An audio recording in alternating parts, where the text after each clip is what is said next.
We live, baby. Motherfucking nerd rap podcast. You know what I'm saying? Had to pop my shit real quick, man. So everybody's fucking with a nigga, man. Fuck with a real nigga. You know what I'm saying? So everybody. So we live in this bitch. Getting this set up real quick. Try to get some people noticing. We early in the morning. So we gonna pop our shit, man. We gonna pop our shit, man. Shit's been going on. You know what I'm saying? In the world in general, in battle rap and in politics. Mayoral race just happened in New York, so I'm super excited for that. Just to talk about that in a little bit. So yeah, man, things been dope. I ain't gonna lie to you. You know what I mean? Things have been pretty dope, and let's talk about it. Let's talk about it, my nigga. Let's talk about it. Let's get some people in here. You know what I'm saying? Get a little people in here. Get a few minutes. Everybody get going. Let's talk about it. Let's talk about it, my nigga. Okay. Let's talk about it. Let's get. Gotta make sure y'all can hear, nigga. All right, so we live. Let me make sure I get people tag some motherfuckers. You know what I'm saying? I'm tagging random niggas too, man. Please join the live. You know what I'm saying? Uh, Join the live. You know what I mean? Get in tune. We about to talk. Battle rap has happened. You know what I'm saying? A lot of things with battle rap. MAGA infighting. You know what I'm saying? The Supreme Court justice decision is regarding SNAP benefits, and there's some misinterpretation as to whether this is like a permanent stop or Supreme Court justice for stopping the release of SNAP funds. We're gonna get into it, man. We're gonna get into it. You know what I'm saying? We're gonna get into it. So, I'm just tagging people, so they can get into the live if they want to. You know what I'm saying? So yeah, we live in this bitch, man. Niggas is live. I'm doing some more sharing, but we gonna talk. Don't worry, we gonna talk, y'all. I promise you, I won't be doing this. I got my L roll. You know what I mean? We in there. Just bear with me. But salute to everybody. You know what I mean? Who been fucking with the podcast? A lot of niggas fuck with me on Facebook. That's why I really doing a lot of my lives. But Facebook, I don't know what Facebook got going on right now. Facebook ain't fucking with the nigga right now. So I don't know why. Like, I was one day I was talking about, I guess I was making fun of the Sudan, West Papua, and the Congo. I was talking about that, and out the blue, you know what I'm saying? They just told the nigga, nah. So, all right, well, we good. I'm just sharing my live. A few people. I'll promote where I'm going. Let's get this shit going. Let's get to talking. All right, now New York City just elected Zoran Namandani. There's been a lot of fear mongering regarding his win and whatnot. Two things, bro. When y'all be screaming that, like, oh no, he's gonna bring Sharia law and socialism. If he brings any of that socialism, it's gonna be done. Food stamps is socialism. The corporate bailouts for the Boeing planes and shit, that's socialism. When millionaires don't have money and they need the government to subsidize them so they can keep maintaining, that's socialism. Rich people only don't like socialism when poor people benefit from socialism. And a lot of y'all throw around these buzzwords, socialism, communism. If a government is for the people or not for the people, that's on the implementation by said government. There are communist tenets and socialist tenets that Democrats use. There are things they don't. So to throw these labels around when, like, we openly use socialism and communism. Like, rich people practice a form of communism because instead of saying none of us will be rich, they're just making sure we won't. So what's important is, do your policies improve the material conditions of motherfuckers who live around you? And Zoran Namandani was able to appeal to that base of affordability by using actual sustainable things. I think people try to bring up the fact that Russia had communist grocery stores when their government was collapsing. They don't tell you that they were trying to implement these things due to failed policy and the fracturing of their government, which is honestly what we're going through right now. So maybe that's more of an indictment on the stage that we've set for political failure than the actual policy they're trying to push forth. Niggas are stupid. And I'm starting to realize too is that because we've had a lot of motherfuckers who are politically illiterate giving their opinions on politics for the years. A lot of our youth, especially in our community as Black people, oftentimes find themselves like going back and forth and like regurgitating these neo-Nazi talking points that motherfuckers only will perpetuate if they don't know no better. You know what I'm saying? Let's get into this, how I feel about Charlemagne the God. I did a TikTok about it before, but I'm going more in depth and detail. I saw that he had Ben Shapiro on there, and I just saw a clip of him talking about reparations. How I've always stood about when Black people have platforms or bring on people like Shapiro or the Candace Owens or the Byron Daniels, coons, Sambos, and traitors to their own kind. I would always assume that y'all would have someone who's politically astute enough to engage with them.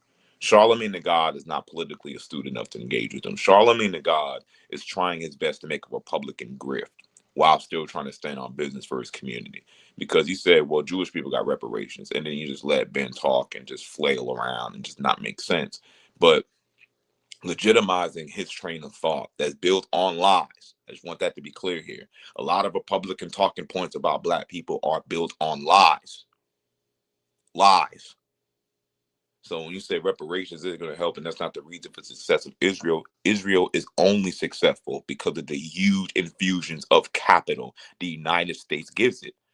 So to say that Israel is not successful for reparations when us donating all of our goddamn money to Israel is the only reason it has the wealth that it has,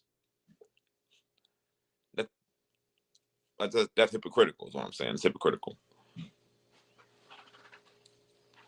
And secondly, what's going to Israel has nothing to do technically with going to the regular Jewish person getting reparations from World War II, for one. And secondly, they still received it. So whether it was successful or not, or if it actually helped the environment is irrelevant because it was due to them and they received it. But every time we talk about Black folk getting reparations, motherfuckers start making excuses and start jumping through hoops.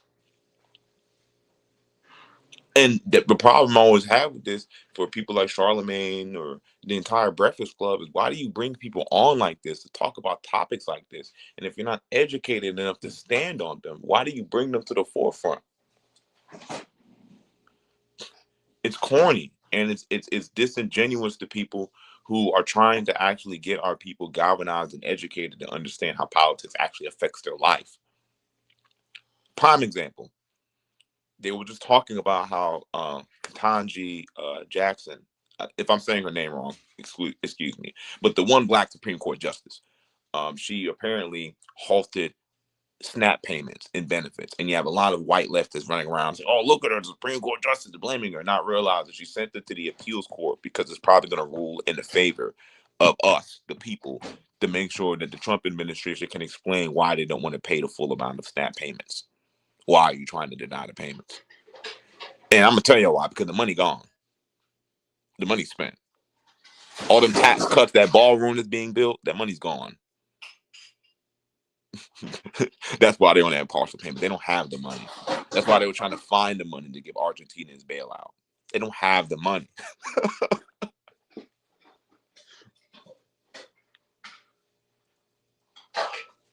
These rich niggas robbed our country blind. They robbed our country blind. And we were fine with that. We were cool with that. We accepted that because I don't want trans people in bathrooms. Because I don't want women playing man sports. Yeah, I had to pay more for groceries, but you know, at least women are able to play in sport fairly. Sports we don't watch or support. Oh, y'all so fucking stupid. And then use y'all cultural ignorance and y'all hatred for things that are going against the societal norms of what's acceptable in society. Y'all, they use that to advantage to rob y'all stupid asses blind.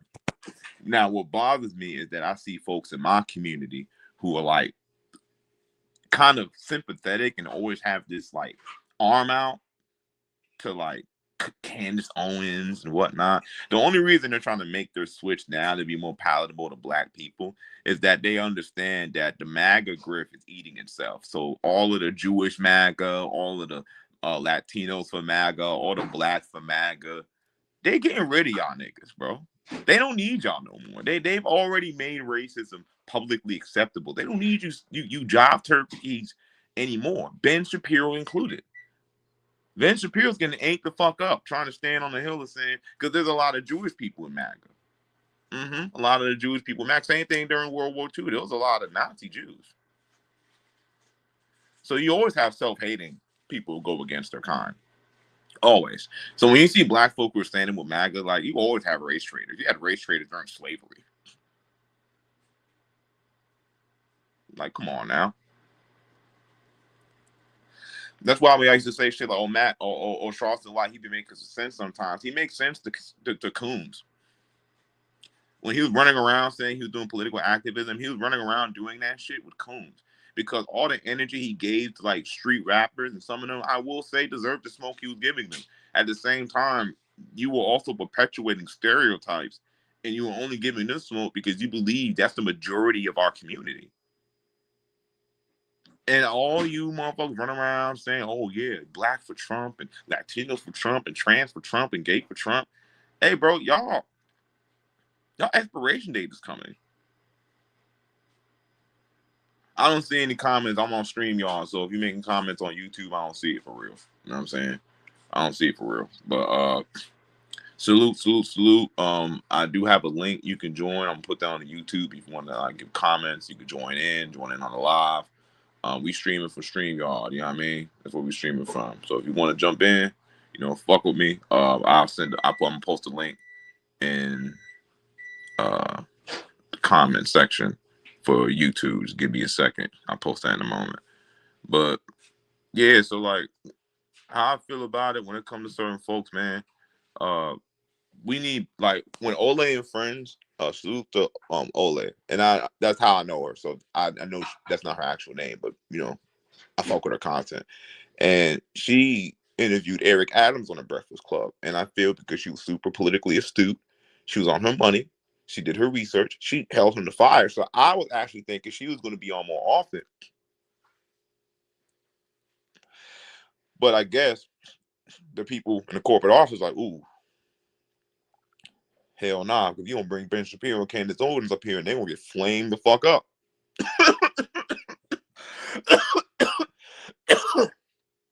Because one thing about Ben Shapiro and people like that's why they used to go to college campuses and debate kids all the fucking time. Imagine a loser who was picked on his whole life and finally got his arguments together in his 30s, and he's trying to practice on kids who ain't get their arguments together. But then anytime they talk to an adult, they get frustrated, they get mad, and all them philosophizing and pontificating points just goes out the window. So niggas ain't fooled by that, man. You know what I'm saying? You ain't fooling nobody with that stupid shit, bro. Motherfuckers is stupid. But the mayoral race is actually important because the Democratic Party needs to realize that, like, straddling the fence and promising black people things and doing nothing not gonna get you nowhere. And I want to point this narrative because motherfuckers ran with this during the previous administration. Black men are the most progressive voting bloc in the United States. I'm going to say that again. Black men are the most progressive voting bloc in the United States. And in presidential elections, 80% of us voted for the material conditions of our people. We don't give a fuck about Kamala. I'm so tired of y'all saying, well, you support her. We don't support anything but what's going to make sure grandma ain't sat on her ass in a medical place not getting coverage. What we want is for our aunties to then be able to go to the grocery store and not be spending more than they can afford. And we're going to do that every time. We're going to accept the concessions that we have to make because we're going to do what's best for our community. And we're going to do our best to do what's best for our community without sacrificing others. We are the most progressive voting bloc in the United States, next to black women. Almost every one of you can give Latino women their credit because at least more than half of them is going. Hell, even Asians voted less against their self-interest than against white and Latino men. I don't know why we're constantly chastised about who we vote for or how, when it seems like niggas know what the fuck they doing. It's the rest of y'all who are constantly voting against your best interest all the time. Voting for people who are going to pass legislation that's going to devastate your communities. And y'all do that just because y'all don't like Negroes. Y'all don't want gay people on TV when you could just change the fucking channel. Most of these kids don't even watch cable television. They go and watch their show on a streaming app, on YouTube. Bro, like, the only thing I watch is YouTube. I could just look up what I want to. I don't even remember the last time I went to like a Crunchyroll to watch anime, but I'll be posting a whole fucking episodes on YouTube. But where were you niggas? I'm from the pirating age anyway. I'm from the age we had to pirate that shit. So I wasn't paying for watching none of this shit anyway. I knew these niggas were robbing us. Monopolizing anime where we have to pay money to see this and pay money to see that. When we grew up in the age where we was on the great, it was a One Piece shit. We was in a grand line. It was a loot everywhere. If you could find it, it was there. It was out in the open. Streaming sites, all types of shit. So when motherfuckers know what they're talking about and they kind of see it writing on the wall and they consistently vote for the best interests of the community, fuck the powers that be. But y'all always listen to the powers that be. Like, I'm not here to do all this, old Republican Democrat shit. No, I'm just looking at the individuals. Y'all be riding for people who constantly talk down on a working class. And the reason why the class consciousness approach that Bernie uses doesn't work, but Zoran Namandani's does, is because Bernie Sanders likes to dismiss the concept of race. So the reason why people ran for Zoran Namandani is very simple. He didn't infantilize black men like they're fucking dumb. He talked to them. I don't think people realize how little people actually engage with black men to actually get their political astuteness. A lot of us are progressive. Ignorant niggas are just loud, like every other community. Like, Christian nationalism is on the rise, but you know that 50% of white men are atheists? So it's not Christian nationalism that's pushing them to vote a certain way. It's just racism. That's the only place they unite at, is racism. That's their connecting point, is racism. Zoran Namandani spoke to black men. Black men are progressive. Black men in general do support progressive policies. Now, I'm not saying ain't no motherfuckers who loud who working with the enemy. But even in his latest exit polls with Zoran Namandani, the voting polls show it was 90% black men, 92% black men, and 90% black women. We were more progressive for the black men than our women. Even our women are right there next to us. So we ain't about to do that either. We ain't about to play all this better or worse shit. I'm just saying that in general, like, typically we are amongst the most progressive voting bloc. Our only more progressive person is literally our partners. But that's why we voted the way we did with Namandani, simply because we weren't infantilized. We understand general policy. We understand things that generally will help people. You don't have to constantly say, yo, as black folk, as black folk, as black folk. Niggas know you're actually at helping niggas. I don't need you to say black this is going to be the first black hospital. Bro, I don't give a fuck about that. I need something affordable. So when Zoran Namandani say, hey, I'm going to help make buses free, if you will get some government-ran grocery stores. Word, I can just get free food and ride a bus for free, even though you know that most black people are working class.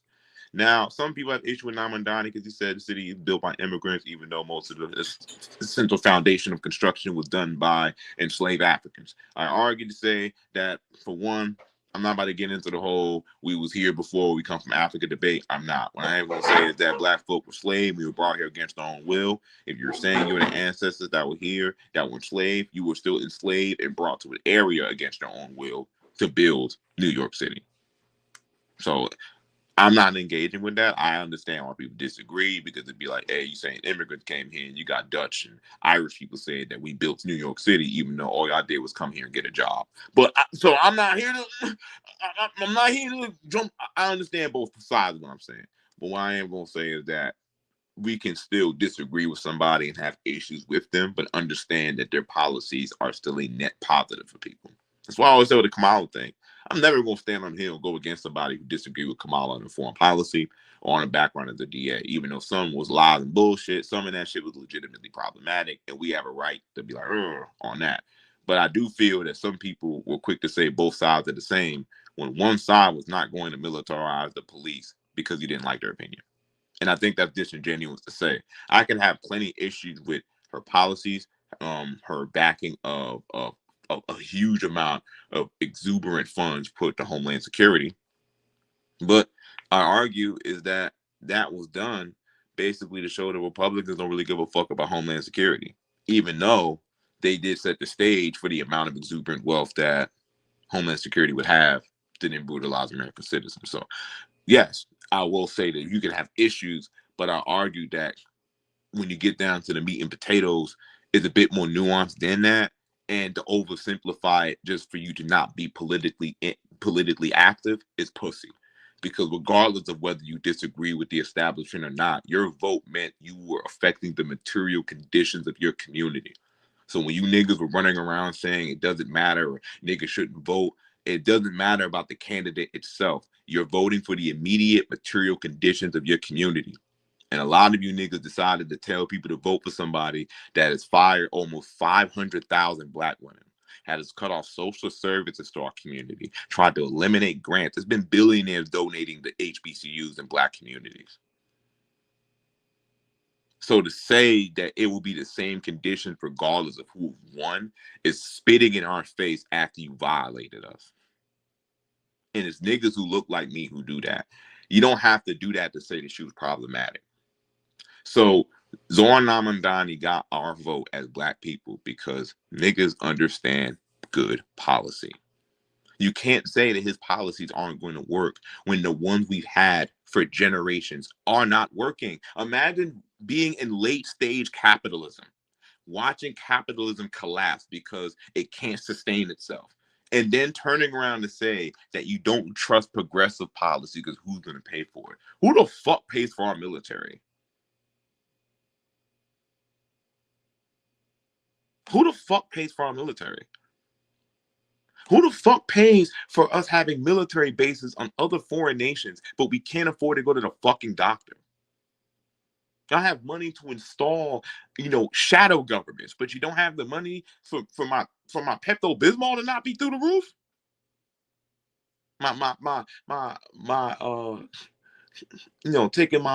Taking my prescription medicines. I have to drop a car payment for my premiums. I have to get a loan for almost $10,000. Deductibles going from $1,200 to $17,000, and I'm in insurance. Do you know how long people be paying into a deductible until they finally have regular, affordable coverage? Niggas will be dead.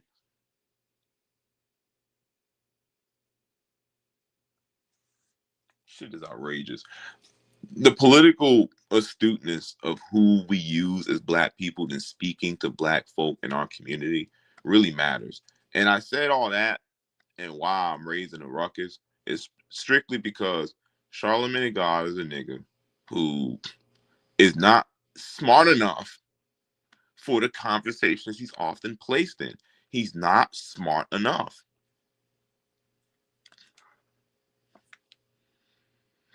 Like, he's a nigga who he don't really got it up there when it comes to how these conversations go. So he's good for having an interview, but he's bad for challenging misinformation, twisted narratives, and altered statistics. That's why someone can say with 30% of the population but commit 50% of the crime. Knowing the math don't make no motherfucking sense to that. How? If every other community commits the vast majority of its crime on itself, how are we 50% of their crime and ours? That doesn't make sense, bro. There's not enough of us. That shit's so fucking stupid. Oh, yo, black folk, man, we kill each other. We kill each other, and then we kill each other at astronomical rates, and we're killing everyone else in astronomical.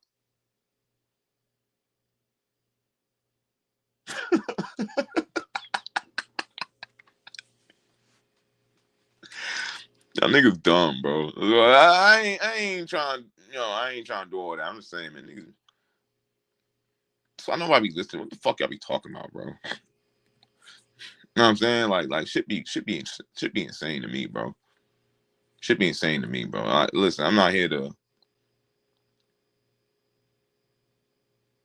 I'm not here to tell nobody like how to feel or or any of that. I'm just saying that like I don't even know what the fuck I'm saying, bro. Like y'all been pissed me off. Bro. I wish people would just be more educated in politics when they would be talking to these people, especially when they bring them to large black platforms. You know what I'm saying? Y'all be having them in hip hop spaces and be saying some of the most jive turkey, anti-black shit, and just be like passing that off as just saying like, "Yo, bro, it's just like I'm just telling the truth." And it's like, what wilds me out is that niggas that say that blatantly lying. So these black women don't give a fuck about us, man. Black women, but the vast majority of us marry each other. Matter of fact, we're as a population, we do interracial dating the least, and black women do it less than black men. More often than not, black men date interracially than black women. Y'all listen to the internet and say, "Oh, you get you a white man, this and third." That should be sounding cool on the internet. Oh, I'm just like white guy, this and third. There's some of y'all that do that. That's fine. It'd be years down the line. I know black women who are married to white men that openly hate the husband they're with. He just has money. I know an older one right now has a white husband who openly, we be kicking it, everybody be vibing. And she just, man, this nigga ignorant as fuck. He's fucking stupid. But he gives her a lovely lifestyle. She don't like that shit, so like it's not a flex. Listen, that's why I ain't saying no names. We're gonna be real. You're one step away from being a house pet.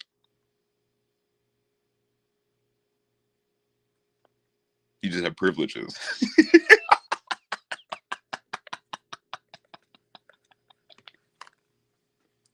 And this for black men too. Don't think it's this queen's getting a shot. You niggas who be around these white women got imagine that. We don't really do that like that statistically. So it's just like I just never understood why a lot of this weird shit is propagandized against black people. Like certain narratives are propaganda. Even the diaspora wars are propagandized. I feel like that was used as a way to splinter our voting base. It is not fucking working. You think we ain't been beefing with Africans? John Henry Clark had to give a speech about that shit in fucking 30s. And we've been telling y'all, we don't give a fuck, bro. Yeah, black Americans are distinct from Africans. Africans are distinct from black Caribbean people. Black Caribbean people are distinct from an African uh from Zambia, from Senegal, from Nigeria, from Niger, from Sudan. You know what I'm saying? From Timbuktu. You know what I'm saying? From Zimbabwe. These are all distinct ethnicities and ethnic groups. All of that is distinct. Here you go all the way to West Africa, where you go to the people who, the Igbo and Yoruba people, these people practice completely different religious systems than people from Northern and Eastern Africa, with ethnic groups in the whole nine. So I just find it like insane when like y'all think that's gonna work against niggas, bro. Like we just discovered that there's delineations amongst black people. That's why I don't get in that conversation about if you FBA or Pan African, this, that, and third. And I feel like all that psyop shit, because all that shit came about when the United States government was talking about reparations. And then niggas wanted to make sure that reparations ain't going to people outside of black Americans. So then it was ADOS that came about as first, and then the new iteration. And I'm not mad at that to make sure, hey, bro, we want to delineate, but at the same time, the biggest reparation project was a multinational black one between black Americans, black Caribbeans, and Africans for global reparations. Niggas will say, hey, well, we all gonna get it, we all gonna get paid. So I never understood the purpose of like these other organizations that want to be specific just for us when all of us have the same culprits. So a combined effort together logically has more power. I don't know. Yeah, I think it's like a Black Rose Project or something. Yeah, it's like super huge organizations, conferences, and special councils and teams multinationally. So a multinational conglomerate of us all working together versus us saying, nah, fuck all that. We just gonna do it ourselves. That's some colonizer shit. Because it's stupid. But racism is stupid, and we're paying for it now. Like racism is dumb. Let's fire the most qualified people we got in a position to hire a white man who don't know what the fuck he doing. Just because we don't like niggas. And now we gonna pay for it. But at least some niggas don't got no jobs.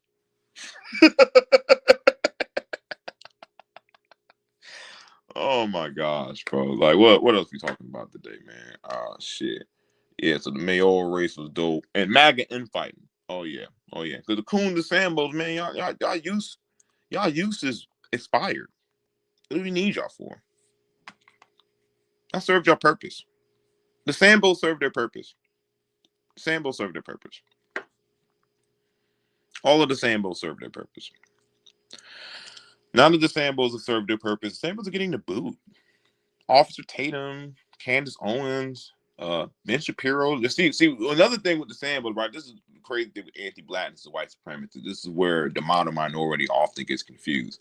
So you'll see like a lot of MAGA guys have a lot of these Asians who they fuck with, who are like, riding for them, or yes, clearly it's racist against white people. White people have a right to do this, and like they fight for white people like they part of them. And you got to remember that's the model minority working in itself, because a lot of these people, are inundated in the propaganda that white America has against other groups of people. And a lot of these people, because they don't live around white people, that's all they have with white people. So they're happy to be there. Vivek Ramaswamy, he's getting his wake-up call. These white people propped him up because when he was being anti-black or talking about black people, degrading our history, or saying ignorant shit they know nothing about, oh, they loved you. They promoted you. Oh, man, yeah, they love Vivek Ramaswamy. He's insensible. And Coulter told that man to his face, I'll never vote for you because you Indian. He ain't had not a fucking word to say. Because they know y'all pussy. That's why they have y'all around. Only a bitch ass nigga would do that. Only a pussy will be around somebody that flat out said, yeah, you cool and all, but you a nigga, so I'm not voting for you. And still be hanging with them. Only a bitch would do this. Only a bitch ass nigga would do this. Only a coward would watch your community be disrespected and stand with that person anyway. Even with the Andrew Tates and y'all trying to be gurus or whatnot, a lot of you gurus are like, people who like from ethnic minorities, motherfuckers that be, Middle Eastern, like Andrew Tate had black. That's what made crazy. His daddy a black man, and like he likes his daddy, even though his daddy used to abuse his mom. So that's probably where the anti-blackness probably comes from. That he's half black, but he's white passing. He can pass for a white person. You know what I'm saying? But he has a resentment towards women, right? Resentment towards, or even you see like Myron Gaines, like he's Sudanese. He's Sudanese. So I think when a lot of people, now that I did more digging into the Sudan conflict, Myron Gaines' anti-blackness makes a lot of sense. Because that violent anti-blackness is what's spurring a lot of the massacres going on in Sudan. Because you have more ethnically African Sudanese people versus the Arabic Sudanese people, or the people who claim their Arabic heritage, even though they may be the same skin complexion. It just goes to who's more African. He identifies with the more Arabic part of his Sudanese identity, not the African. So he'll get offended if you bring up Sudan for him and treating she got into it. But he's not going to really stand on the hill of defending it all the way, because a part of him would be committing atrocities against those Sudanese people that's going on against them. Because he would be somebody who is in support of the Arabization of Northern Africa. And that's why anytime I iterate about transatlantic slavery, I like to point out that before the white man enslaved Africa, Arabs did. That's not offensive to Arabic people who spoke out. Not at all. I'm just saying that's just the history of what it is. And in the process of that, Myron Gaines' anti-blackness really clicks to me now. It really clicks. He's deeply anti-black. So much so that I argue it's better he's here being anti-black than over there. Because over there, I guarantee you he'd be committing war crimes. If Myron Gaines was in Sudan right now, y'all think, oh, go save your country. He would be involved in its annihilation. He would be with the RSF. And if you look at him and really see how he carries himself, oh, we from Sudan, a black country. Yeah, but he claimed that he claimed that Arab in him. So that's why when I see the other dude, the dark skinned dude that be with Myron, now you look even more like a Sambo because you he's from continental Africa, legitimately, like first generation. You have people from the continent, my nigga. This should be insane to you, but of course it's not insane to you, my nigga. Of course it's not. That I didn't even think about that with Myron, bro. You a real coon. Like you're not even a regular. You're a real coon. Like you're the type of coon that will go to your own home country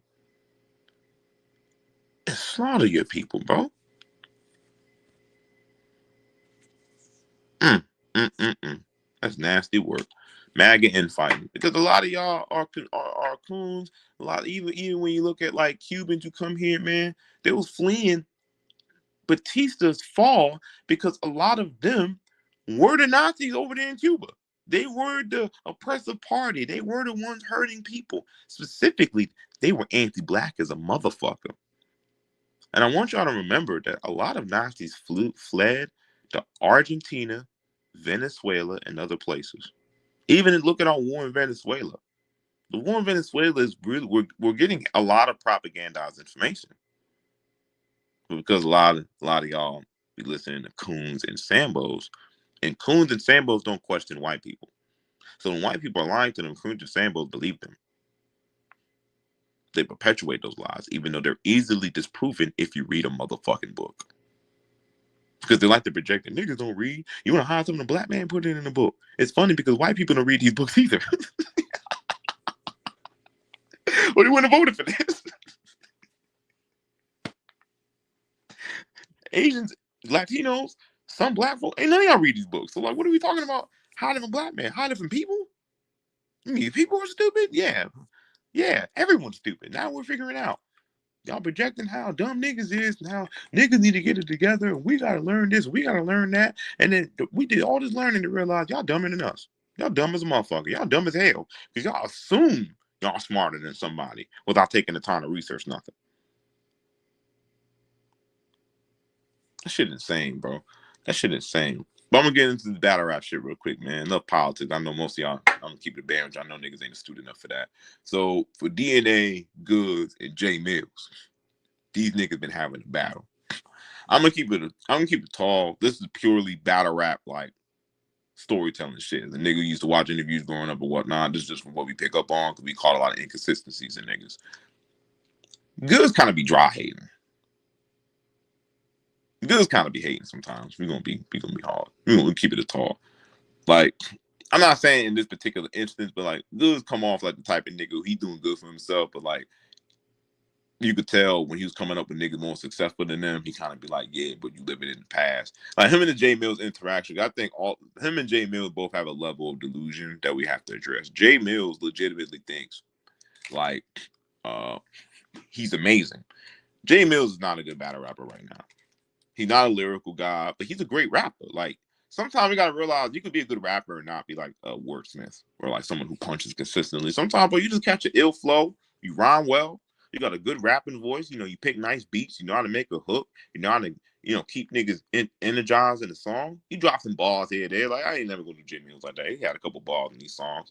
But I say this, bro. Like as far as the battle between him and DNA is going, I feel like it all started because Goods kind of interjected DNA into something, and DNA is kind of joking about he ain't supposed to be here. But I feel like Goods, you dropped the interview with him, the going back and forth. I guess you started talking about him with DNA on the show because Goods supposed to come, Jamie is supposed to come. I feel like the way Goods handled that was kind of corny. J Mills had a right to respond. So it's been cool to watch the interaction because like I don't feel J Mills is really wrong for responding to Goods the way he did. And then as far as DNA and Goods going back and forth, I feel like that's a separate thing because DNA is the nigga who like, yeah, but Goods, but like you washed up. Like I don't think you that good or whatnot.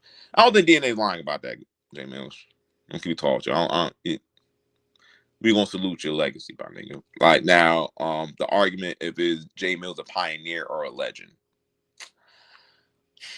I mean, that's, honestly, but that's perspective because like a pioneer is still a lauded, esteemed title. Like niggas that like legend and pioneers, like a pioneer just a little nigga. A legend is like, bro, a legend is whatever the fuck you want it to be, my nigga. Like some of us say that like the movie Ghost Dog's a legendary movie, but who the fuck watched that shit? So like that's subjective. What I go off is generally accepted consensus in hip hop. So if this is something that unilaterally as a culture we agree upon without like outside influence, then that's the truth.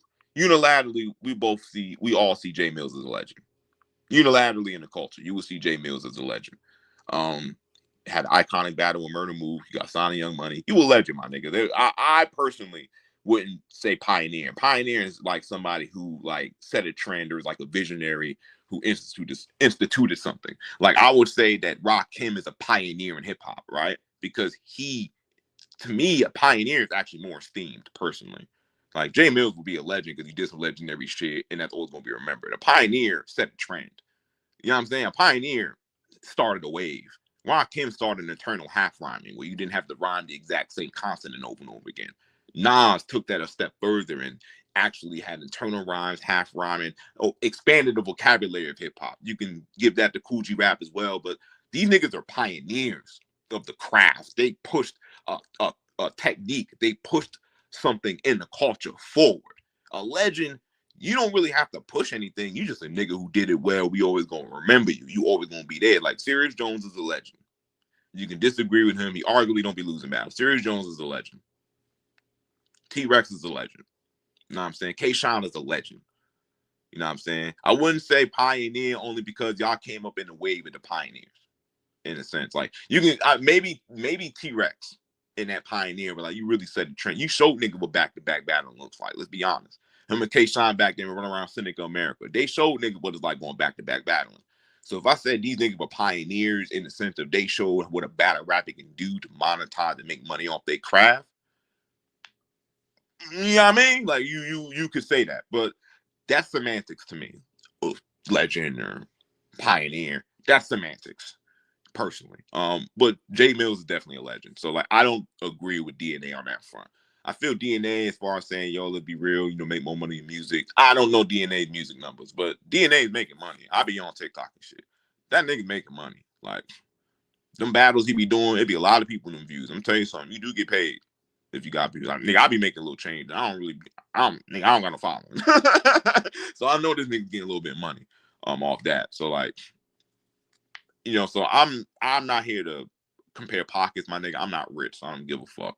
I will say that like DNA on the argument of just rapping and who's rapping better, DNA is a better rapper than Jay Mills on a purely technical level. I'm not saying you have to like one more or the other, but we talk about punching consistently, doing more with their writing, having more, direct shot, because these are diss records now.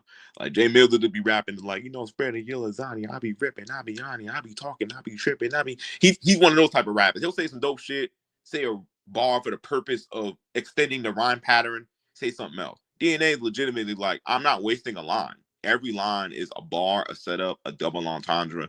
Like that's what I'm saying. It's levels. Like I feel like DNA just is a better rapper, objectively, and I feel like his disses were just better disses, objectively. And the beef was fire. Like the first one was ass. So and like Jay Mills kind of give me like that Cameron Dipset type of feel with his hip hop. And just I'm gonna tell y'all, I'm not a fan of Dipset.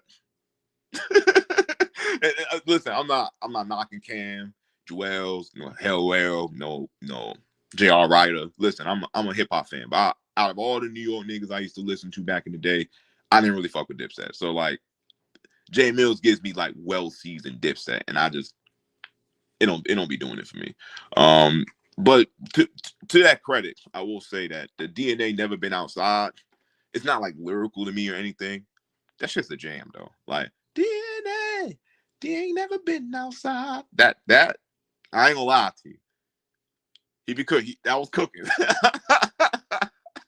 That was cooking. I ain't gonna lie to you. That was cooking. But outside of that, I don't feel Jay Mills had enough to beat DNA in that front. I heard Goods' diss track. I'm gonna say this, bro. I'm gonna keep it tall with you. Like, I feel like Goods has like a cipher type of rapping style. Like when he's on the cipher and just talking and shit is cool, but maybe because this sounded like movie soundtrack music. You know what I'm saying? Like this doesn't sound like a diss record at all. Like this doesn't sound like a diss record. This sound like, you know, 50 Cent, Tommy and Ghost is about to conduct business. This shit sounded like the intro to like a gym membership. Like, and I'm not saying that in a bad way because the hook actually was kind of dope. Like the hook was actually like, yeah, this hook is it. It's just like it just wasn't the move, bro. It's just one of those things. Like it's like it don't fit the vibe. It's like if we listening to like a show and Lloyd Banks, Ransom, 38 Special, Conway. You know what I mean? You so off rip, you know the vibe I'm going for. This is pure. We here for that gritty, nasty, boom bap shit, right? And then out the blue, Logic comes on stage. Now Logic's a dope rapper, but it's like you're not reading the room at all, my nigga. Goods, you gotta take that video game soundtrack music and take that somewhere else. But that sounds like them fake songs that's playing in the background of like, you know, Tubi movies and shit, bro. Like it's not. Again, I'm not here to knock Goods. I've heard Goods have some dope cipher verses, but I will say that like musically, bro, Goods don't. Bro, just pick a old '90s beat, bro, and just spit some bars, bro. That's really that. Like get a beat from Rain 912, man. Go to your man DNA and get a beat, man. DNA, I don't know. Hey man, DNA said his music be doing whatever, he be dropping his music. Hey, if DNA music sound like these disc records, I ain't gonna lie to you. I'm gonna start listening to DNA music. I'll be liking the boom back with good balls. So if this is the shit that DNA is making music on, this is the type of shit he like getting off. Hey my nigga, you putting in God's work. I ain't gonna lie to you. But I'm gonna say right now I do got DNA 2-1, 2-2-2-0 right now. But it's preference, man, because like J Mills is dropping like, you know, outside of DNA, never been outside. Like the rest of them is cool. I mean, they cool records. Like I'm glad he's doing this. I mean, you could tell J Mills could really compete on a music level. So it's dope. Like on a music level, J Mills, he gonna drop that shit. But I'll argue, bro, I'm not even gonna lie to you. I do feel DNA's winning that exchange. Now, good, bro. You need to sit back down. You need to go somewhere. You need to go somewhere. That shit was ass. That shit was ass. And the worst part is the part that was ass was you rapping, not even like the beat or the hook itself. You rapping. You didn't even fit the beat you picked. You know what's crazy? I think if you'd gave that to DNA, he'd have understood. But a beat like that, you gotta rap real good. You gotta have a super dope flow. You gotta get into certain pockets. You know what I mean? Like that all could have been five. You was really like rapping. Like, but good don't rap good enough for that. Goods don't rap good enough for that. The irony of this whole battle is that I don't think Jay Mills is that good, but I think he's better than Goods. Like, listen, I'm a fan of Goods, right? I'm a fan of how he talk his shit in his battles. No funny shit. But I'm the first to tell you, bro, like he's not like the greatest wordsmith. So like he will go in there and get smoked if you're really on his fucking nugget. But niggas be talking to him and let him slide because of swag and I get money. They let him slide with that when them raps be ABC 1 2 3 sometimes. If I shoot to, I dare you to die. Bambi. Or the Toyota from that Camry. Tell me what that means, my nigga. From that Camry. And niggas let him slide with that, bro. Niggas let him slide with that, bro. So no. Good was never like the greatest lyricist ever. But you know what I mean? The swag was enough, you know, was able to get you off. Like, yo, man, I dress better than y'all, you niggas dirty. I get money, I slap you. That energy was enough. We gonna be real. That energy was enough. It's just, you know what I mean? In this instance, bro, like Goods, you know, it ain't enough, my nigga. That shit ain't enough. So battle rap right now, niggas is wondering why battle rap is kind of like stalemated into like this situation it is. I think the battles have been good. I think that battle rap did hit its ceiling. And because like, you know, we're not innovating. We're not like, you know, I'm not talking about theme battles either. We're not innovating the the nature of the beast. Like, honestly, I think a lot of these battles need to go back to, like, instead of them being super direct with just name flips and shit, you need to get back to blind battles again. Y'all want to see if these niggas is nice or not? Let's get back to blind battles. A nigga like Tay-Rock in a blind battle will eat the people. Because his rap style is really kind of tailored to go against anybody. And he makes it specific to you with the name flips and whatnot. But I'll argue, nah, bro, take all that shit out. We don't know who we battling, bro. I think there should be whole cars of people who don't know who they're battling. I think we need a lot more of that. A lot more of the Writers Anonymous type card. Niggas don't know who they are. A lot of battles where the battle cards are shorter. Bro, a good card just needs 5 battles, my nigga. I'll be trying to have like a battle with like 10 battles and shit should be looking ridiculous. All right. Yeah, so we're handling our business. And yeah, that's all I got for this live, man. I ain't gonna hold you. About 50 minutes, we got it in. I covered all bases of my topics, you know what I mean? So if anybody that joined in, this motherfucking Nerdrappodcast, man. We're gonna be going live on YouTube because Facebook don't like a nigga. But yeah, out of Death Dealer, man. Tap in, go to blackoutcomics.com to get issue 4 of Grimbone. We get prints, and we out this bitch.